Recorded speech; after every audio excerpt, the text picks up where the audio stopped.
Memang iya. Iya. Gak boleh seorang ulama, kiai, orang yang kita katakan alim, berpendidikan, kontradiksi dengan apa yang disampaikan. Gak boleh. Ya, dia harus sadar bahwasanya dia mengemban amanah.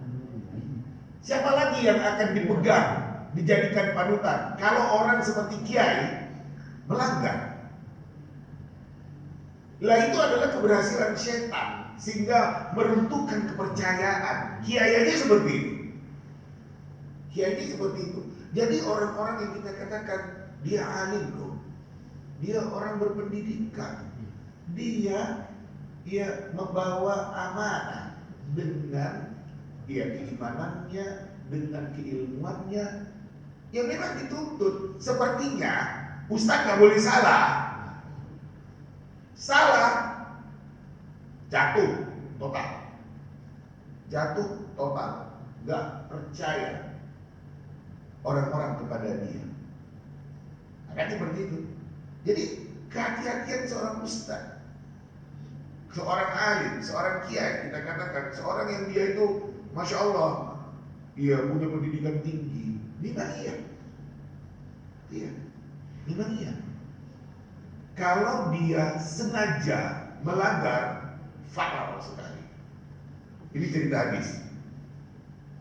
Kan di dalam hadis diceritakan ada seseorang yang dia itu dilemparkan oleh Allah ke dalam neraka, ususnya terburai, dia muter di neraka itu. Orang-orang neraka tanya kepada dia, kamu kan waktu di dunia dahulu selalu menyuruh kami kepada yang baik-baik, melarang kami dari yang mungkar. Kok bisa masuk neraka seperti kami-kami? Kalau kami masuk neraka ya pantas. Kamu kan selalu nyuruh kepada yang baik-baik, melarang dari yang tidak baik. Kata orang itu menjawab, ya saya suruh kalian melakukan yang baik, saya sendiri tidak melakukannya.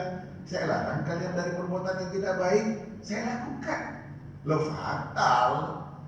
Jadi orang yang kita katakan dia punya kehormatan di dalam kehidupan ini seperti yang disorot tadi, kiai, orang alim, orang berilmu, orang berpendidikan, dia membawa amanah dengan keilmuannya, dengan keimanannya. Harus betul-betul jaga diri. Jaga diri. Nah, ini dia. Betul-betul jaga diri. Sehingga kalaupun ada godaan-godaan bisa ngatasi. Pernah saya ditawari gini, tapi dia tolak, gak berhasil. Nah, makanya saya katakan itu dia. Pada poin ini saya katakan ini gambaran ketakwaan. Saya katakan hal ini berdasarkan suatu dialog antara Umar bin Khattab dengan sahabat Ubay bin Ka'ab yang ahli Al-Quran. Umar tanya kepada Ubay, takwa itu bagaimana? Kata sahabat Ubay bin Ka'ab menjelaskan, Umar, pernah gak kamu jalan di jalan yang penuh dengan duri? Tentu saja pernah. Bagaimana sikap kamu? Saya berhati-hati dan demikian, sungguh memperhatikan itu. Nah kan? Selamat. Kalau tahu ini ada duri, ini ada penghalang, ini ada lubang, ini ada. Lah ketika dia menjabat, godaan-godaan itu demikian sangat besar. Ketika dia punya posisi terhormat di masyarakat, godaan-godaan itu demikian sangat besar.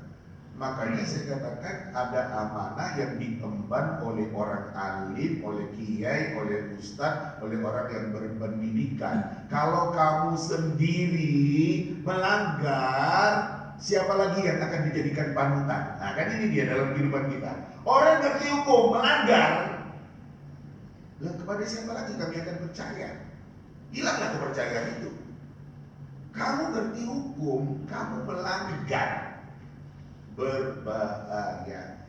Makanya kita sebagai seorang yang beriman harus berhati-hati ya. Apalagi kalau memang kedudukan tinggi, posisi terhormat, ya saya katakan masyarakat akan selalu melihat kita.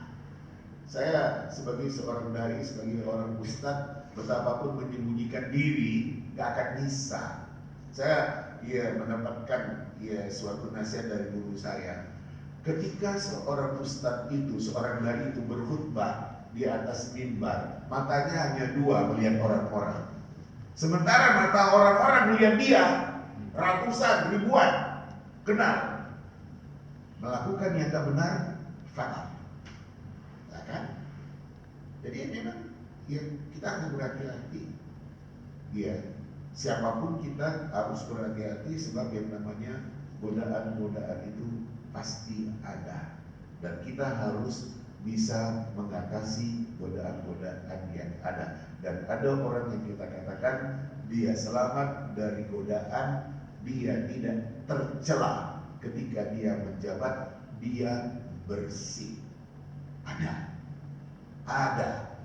Kita lihat, orang-orang itu ada di dalam kehidupan kita, dan ada orang yang akhirnya terhina, ya kan? Salah dia. Kenapa dia melakukan hal tersebut? Ini dulu ngaji kita, sampai nanti kita lanjut dengan izin Allah. Wassalamualaikum warahmatullahi wabarakatuh. Waalaikumsalam.